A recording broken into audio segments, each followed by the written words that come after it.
Hi. Alright, hi.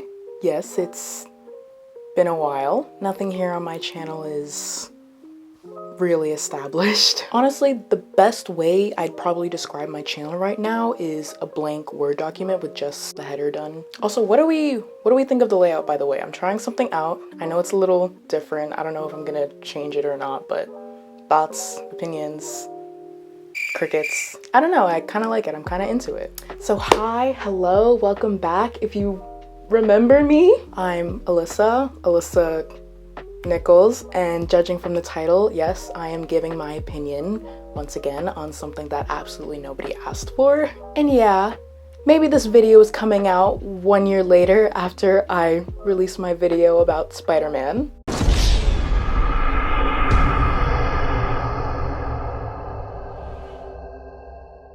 But I look at it as a 1 year celebration of the release of No Way Home. Now, maybe I've been procrastinating on this video for a multitude of reasons, or it's just plain genius that I'm releasing it for the 1 year anniversary for my initial release date.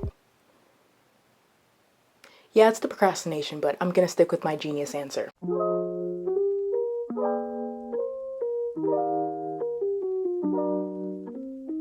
So, everybody likes Andrew Garfield now. He said it! He said it! And me personally, I just want to know one thing. Where were you guys back in 2012 when us Andrew stans were fighting for our lives, trying to defend him for our lives? Okay, I'm sorry.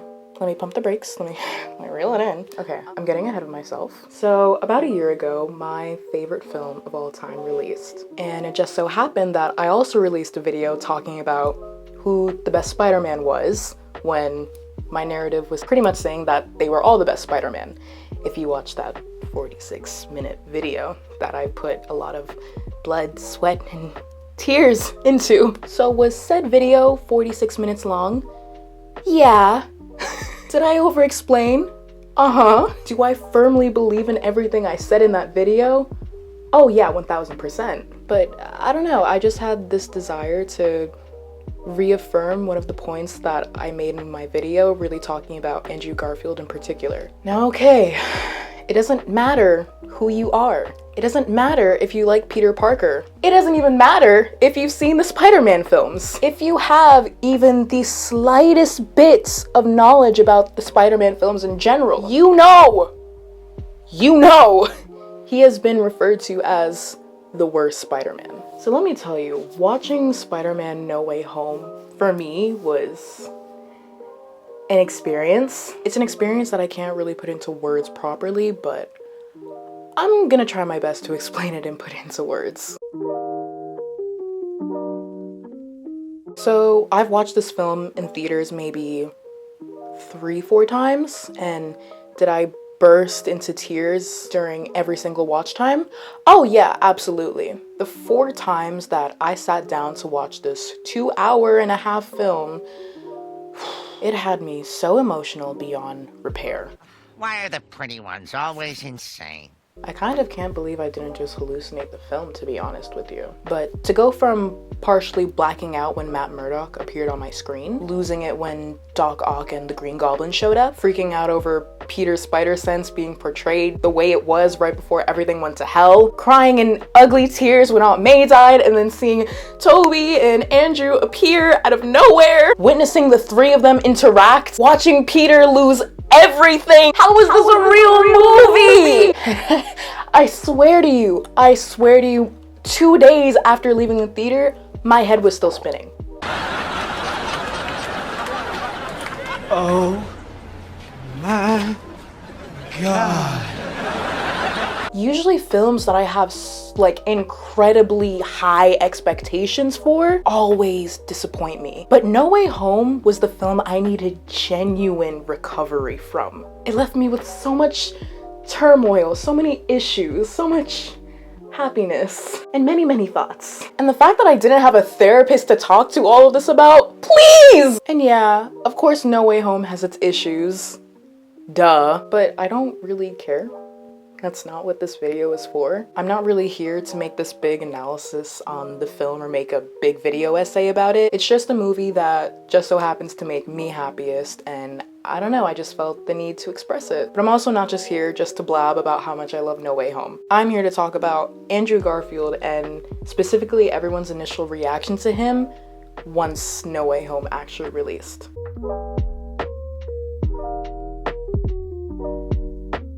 How am I supposed to move on knowing that Andrew's Peter Parker still has not moved on from Gwen after all these years? How do I cope knowing he probably replays that horrible moment he lost Gwen over and over again in his head, figuring out what went wrong? How do I cope knowing that as soon as he saw MJ fall over that edge, he knew exactly what to do? How do I cope knowing that when he caught MJ, he probably saw Gwen and relived the entire moment all over again? How do I cope after seeing that look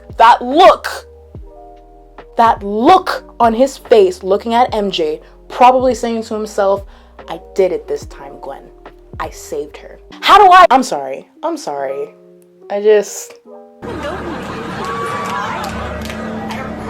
Oh my god! Oh, okay, I'm gonna try my best to not get carried away here and actually try to make my point. Anyways, I'll never forget the experience my entire body went through when I realized that Andrew Garfield is on my screen as Spider-Man again. Naturally, I was in tears after witnessing Aunt May's death, but the second I realized it was him, after realizing that was not Mr. Tom Holland's build, if you were an Andrew girl, you know the exact feeling that I am talking about right now. Before the entire theater that I was in had figured out that it was him, tears streaming down my face. And it's like, aw, Melissa, are you okay? And it's like, no, I can't give Andrew's Peter Parker a hug. Suddenly it was 2012 and I was 9 again, hyper-fixating on the Amazing Spider-Man, holding onto that complete and utter joy that Andrew Garfield gave me as Peter Parker, where I fell in love with him all over again. As if I stopped, but that's besides the point. So naturally, due to his charisma, audience members walked out feeling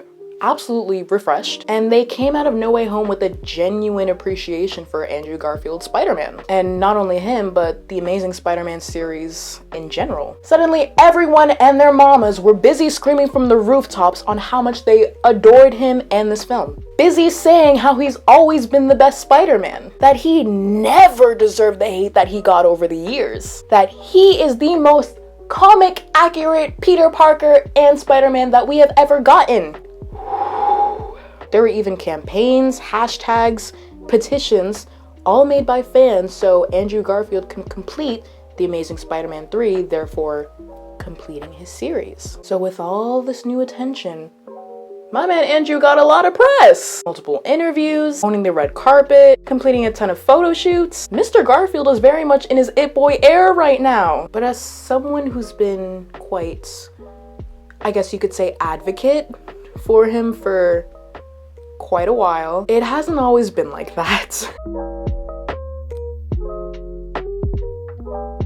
On July 2nd, 2010, 27-year-old Andrew Garfield was officially cast as Peter Parker for The Amazing Spider-Man. The public response was definitely mixed. On the one hand, people were pretty upset over the casting, since some people kind of assumed that Tobey Maguire would be continuing for Spider-Man 4, only to be replaced by someone completely brand new in a completely brand new series. So it was pretty common to hear, no one can ever replace Tobey Maguire.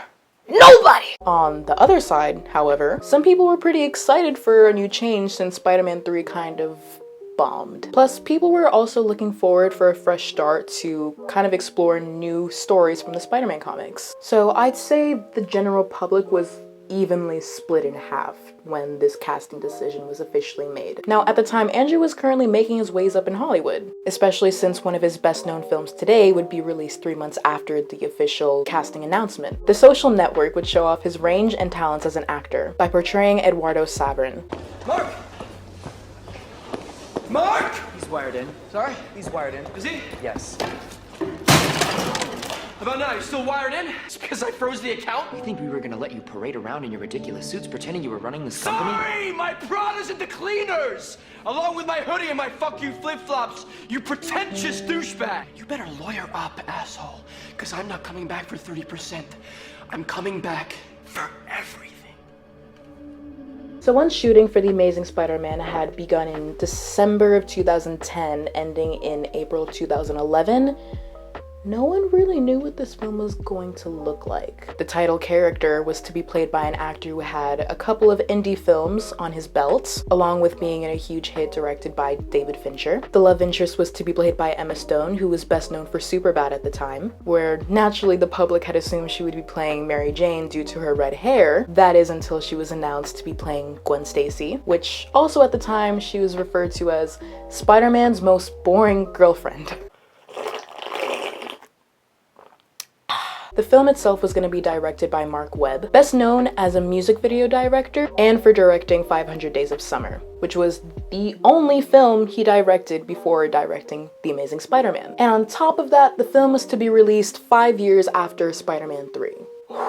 Listen, this film was a bit of a wild card that Sony just decided to roll with. Then in July of 2011 at San Diego Comic-Con, the world would get just a sneak peek to see just how passionate Andrew Garfield really was. I think about this video a lot. Andrew's surprise pop-up at Comic-Con is honestly such a joy for me to watch, but it's also a little bittersweet. Knowing how excited, how joyous, and how emotional he got to portray the iconic web slinger, it just makes me so beyond disappointed to know of the complete and utter disrespect that would follow him in the next coming years. Well, it's July of 2012, and the film is officially out! Everyone loved the movie. No one said a single bad thing about it ever. And it went down to be credited as the best Spider-Man movie of all time. A girl could wish. In an ideal world, everyone loved The Amazing Spider-Man and realized that this was different, something completely different from Tobey Maguire's trilogy. But no! We as a society chose to be miserable, and we decided to push unnecessary loads of hate onto Andrew Garfield. Now, do I love the Amazing Spider-Man films? 1000% yes. But can I at least recognize that they have flaws? Oh yeah! I know they aren't perfect. Believe me. But I will always enjoy anything that's Spider-Man related. However, when The Amazing Spider-Man officially released, it was met with serious criticism. Some criticisms were genuinely solid though. You know, pointing out flaws in writing, asking why Peter was in high school again, why it had to be an origin film, stuff like that. While other people were just looking for an excuse to bash on something that they never even gave a serious chance on. The complete and utter hate Andrew Garfield received for this film, not even just for this film, but for his career overall, was insane. I won't forget how y'all spoke of Andrew Garfield. Never. Never. The list of criticisms that Andrew and the film received overall is this long, tiring list. This is nothing like the original Sam Raimi films. Could you imagine how boring the Amazing Spider-Man films would be if they just copied and pasted the original series? Andrew Garfield is too cool and too hot to be playing a nerd like Peter Parker. First off, that's kind of a backhanded compliment. But whew, Andrew Garfield, the man that you are! But on a serious note, the too cool thing, go outside and touch grass, please. Tell me a big bunch of losers, you're wasting your lives! Get a job, kiss a girl, do something! Then read just the first 5 issues. 5! Read the first 5 issues of the original Amazing Spider-Man comics and come back to me. As for the looking too attractive thing, there's a reason why the girls were all over Mr. Peter Parker. And it definitely wasn't for his snarky and sarcastic attitude. Yes, biological systems. And be prepared to define the terms we've learned this semester. For example, survival of the fittest, natural selection. I could talk about this section for forever, but that's not what this video is for. If you want a whole detailed analysis on this part specifically, this criticism, take a look at my video, They're All the Best Spider-Man. I talk about it for like this specific section, a good maybe 5-10 minutes. But let's continue on with the criticisms. Lightning Round Edition. Why is it so edgy? Reboots are a waste of time. His Spider-Man is fine, but his Peter Parker sucks. Spider-Man isn't supposed to have web shooters. Andrew's a horrible actor. Okay, listen, shut up. Listen, everything is subjective and everyone can have an opinion, but yours has been rejected. He is a national treasure. He's not comic accurate. Why is he a punk skater? The origin story isn't exactly like how it went down in the comics. Uncle Ben didn't say the iconic line word for word. The suit sucks. Shut up! The suit is cool and overhated! Now look, from my own memory bank, I just remember specifically how bad it got for Andrew Garfield. Sure, he was a rising star, but due to how much people genuinely hated his portrayal of Peter Parker and Spider-Man, up until December 2021, he was branded as the worst person, the worst actor to ever play the iconic character. We've all heard it. Anytime he, Tobey Maguire, and Tom Holland were compared, he would immediately be placed in the bottom slot. And people would often sweep his version under the rug as if it never happened. I'm stronger, I'm smarter, I'm better.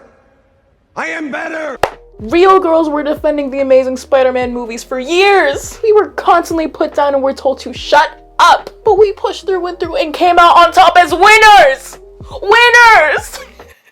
This is coming from a place of hurt, I'm sorry. You would not believe the amount of literal slander I would receive for defending Andrew Garfield. 9-year-old Alyssa went through it! I went through it from literal grown men.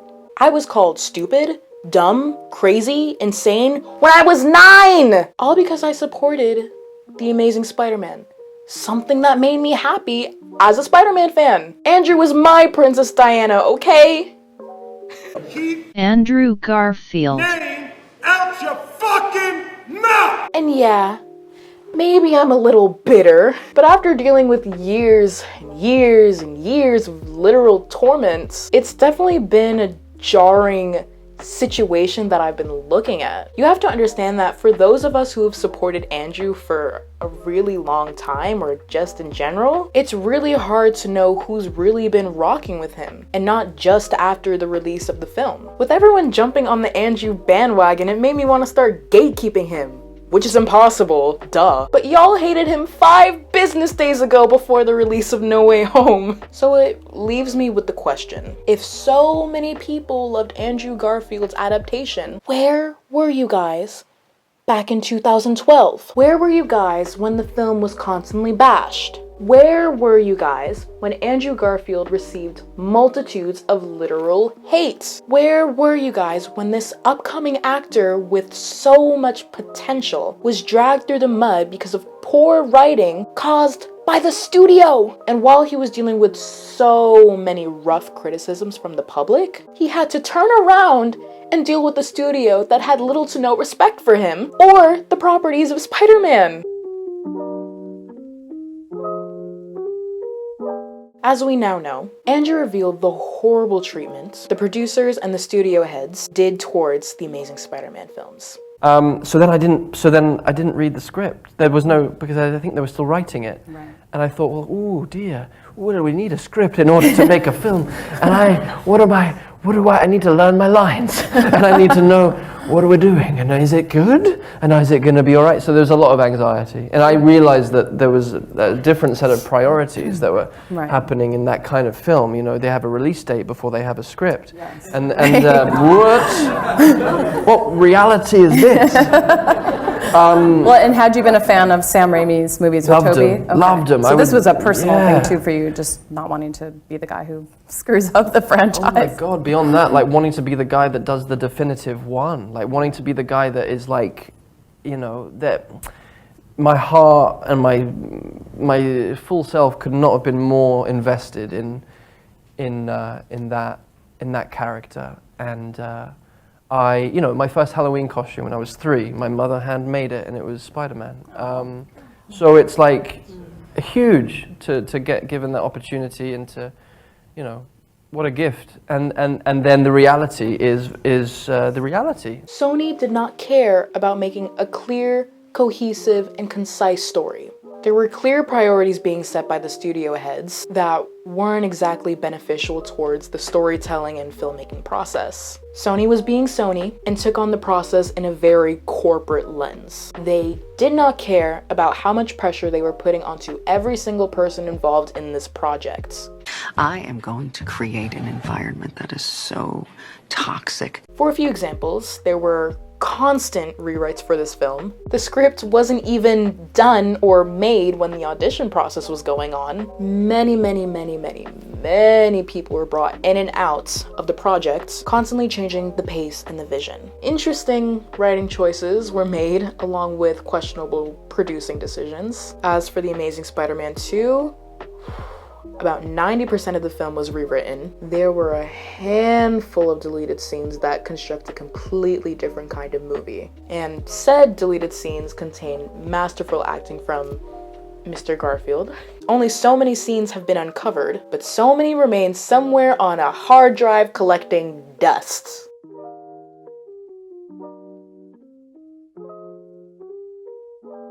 I also think audiences have a displaced sense of reality when it comes to the actor's role. Like if a movie's bad, they just blame you, or they think that you somehow have final cut. Right. Well, we are the face. That's Right. that's the scary. That's the tricky thing. And I've been in situations where I've had to say to someone, you don't understand. Like people are gonna think that this is my fault. People are gonna think that I created this. Like you get to go and like work on something else secretly and privately, but it's my face forever associated. I mean, you know, that's the reality. That's where we are. That's where my life is, and I have to live with it. So imagine you're working on a film as the lead actor. You are the title character, and you have little to no say about what's really going on behind the scenes. Only now, you can see for your own eyes that the character you're playing, a character you've loved for nearly your entire life, is about to be hindered by a studio. But now, you have no choice but to promote this film and to be a part of it. So naturally, you are the face of the franchise. But now, the general public is gonna blame you for the problems. Be so for real!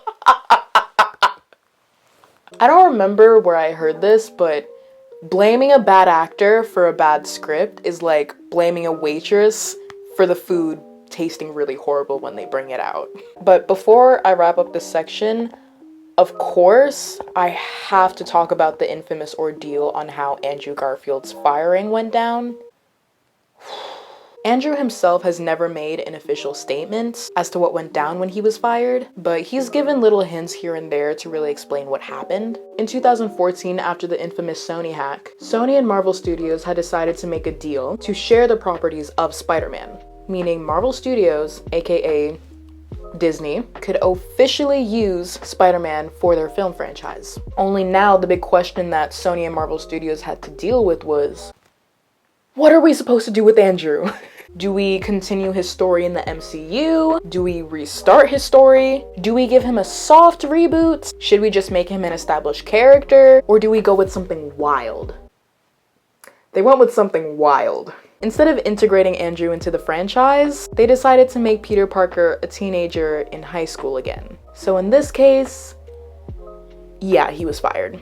Originally, headlines and articles had described the firing of Andrew Garfield a little bit differently. Initially, there was some kind of press meeting by Sony held in Brazil to officially announce the release date of The Amazing Spider-Man 3 to be released in 2017. However, Andrew was not in attendance for this meeting due to an illness, which really insulted the head chief of Sony at the time. So due to his absence for this meeting, supposedly the result of this ordeal caused Andrew getting fired from playing Spider-Man ever again. Me personally,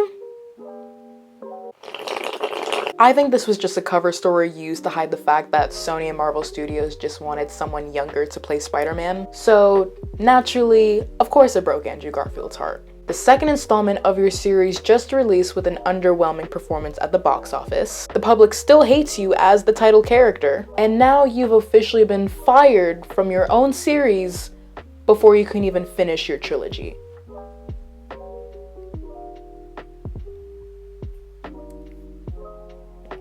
It's not looking so good.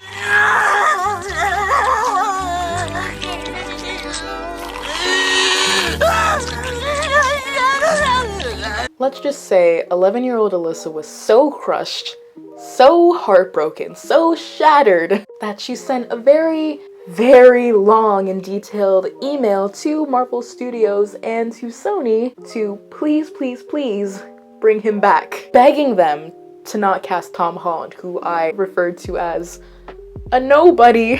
Tom Holland, sweetie, I am so sorry. I'm so sorry. I'm so grateful you were cast. I love you, I promise. Please. I was in a bad place. But to end this section of the video, I genuinely can't imagine what it was like to be in Andrew Garfield's shoes at the time, only for people to say he redeemed himself in No Way Home as if he wasn't already an amazing Spider-Man and Peter Parker. To this day, I'm constantly asked if Andrew Garfield is my favorite Spider-Man, which I can understand since I do find myself defending him the most out of the three of them. And yeah, it's true, he's my favorite, but Tobey Maguire and Tom Holland also happen to be my favorite as well. Now, listen to this next part. You can love all three portrayals equally. Crazy, I know. What a revelation. But this film, No Way Home, it really came out during a time when I needed it most. Like everybody else, 2021 wasn't exactly the best year for me. So don't laugh at this next part, but the release of this film was genuinely one of the best parts of my entire year. Like so many others, I grew up with Spider-Man, meaning that I had the absolute pleasure of watching Tobey Maguire, Andrew Garfield, and Tom Holland portraying my favorite idiot in the entire world in multiple different ways, showing off three completely different sides of him that I love and adore. Yes, they're three very different kinds of actors, and yet they're all still somehow perfect. How did they manage to get the casting right 3 times? 3 times in a row! How did they? You have no idea what I would give to have a 6-hour film of the three of them just having a simple conversation. And the way that they perfectly fit into sibling dynamics, Toby as the oldest brother, Andrew as the chaotic middle sibling, and Tom being the influential youngest brother. It's just something like that can be so beneficial towards someone's mental health. That's someone being me. The way Toby's Spider-Man guided Tom's into not being consumed by anger, while Andrew's Spider-Man guided him into not being consumed by sadness and depression. But seriously, only in my dreams did I ever think I would be able to see the three of them on screen interacting. And the hug! It was everything I could have asked for. To me, No Way Home kind of acts as a love letter to every single person who's felt loved and seen and felt safe by such an iconic character, finding comfort in a character that's evolved for so many years now. This was a mixing pot of 20 years of storytelling. It was an honor to witness. Thank you, John Watts, for bringing 3 generations of Spider-Man fans together. This is my favorite film of all time. And I'm not being ironic or anything. This is my Joker, and I'll forever be thankful for the happiness that it gave me. So am I upset that everyone's jumping on the Andrew love train? No, not anymore. Not really. I love that he's finally getting the appreciation he deserves after all this time. He's one of my favorite actors. To see everyone just jumping onto this idea to finally love and appreciate him and his work, yeah, it means everything. And I'm just glad that the world was finally able to catch up on the greatness that is Andrew Garfield.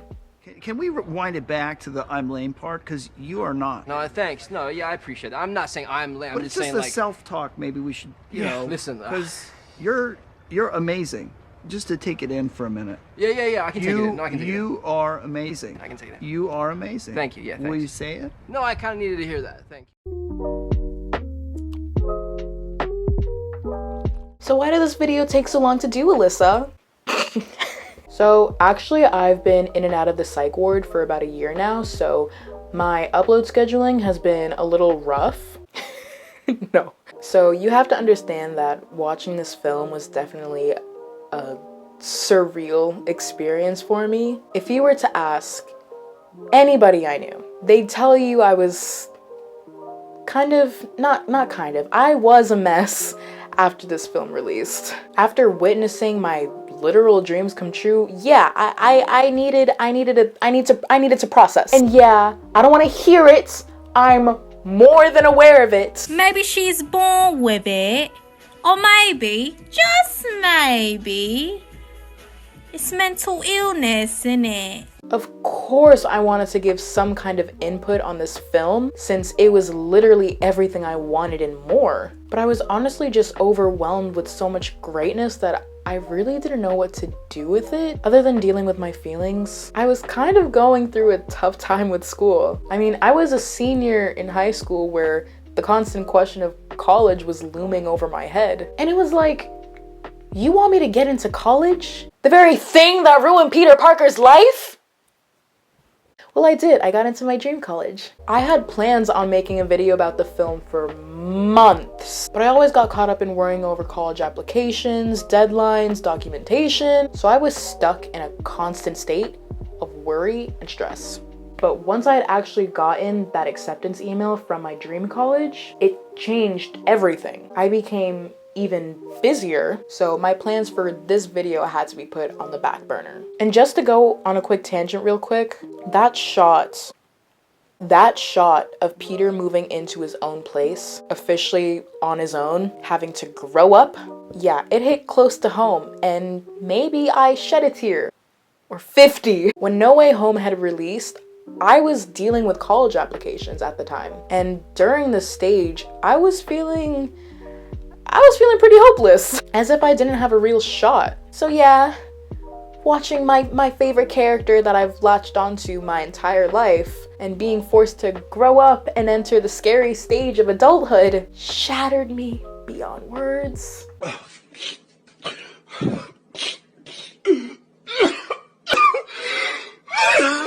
But anyways, as far as what I've been up to, I'm in college now, and college is hard, man. But I love it, and I love the fact that now I can watch Peter Parker go through adulthood in these next upcoming movies. If I haven't made it clear enough, I love Peter Parker. It even says so in my Instagram bio. But I love Spider-Man. I have for just nearly my entire life, and I could not be happier to have the amazing Andrew Garfield portray him with so much love and care and passion that the world is finally able to recognize that after all this time. You know, I was thinking about doing this video in my Spider-Man t-shirt again, but I thought, nah, it's a little too repetitive. I mean, I do have other clothes.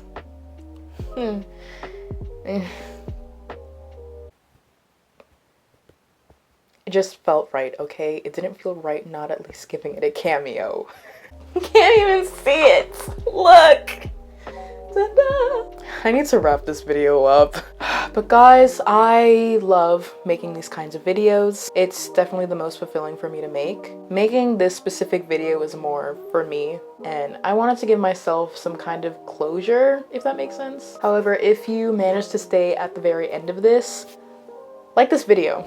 I don't typically outright ask to do that, but a lot of passion went into this video, and it's been a long time coming. But seriously, thank you so much for watching. Please don't forget to like and subscribe. Please. It's still icky to say, but I'll definitely be back sooner than later, most likely with another cover first, but I have another Spider-Man related video essay coming up, and y'all aren't ready for that one. I've already started writing for that one, and it's gonna be so good! It's gonna be so good! Anyway, if you excuse me, I'm gonna go watch The Amazing Spider-Man while I edit this video. Hi, editing Alyssa.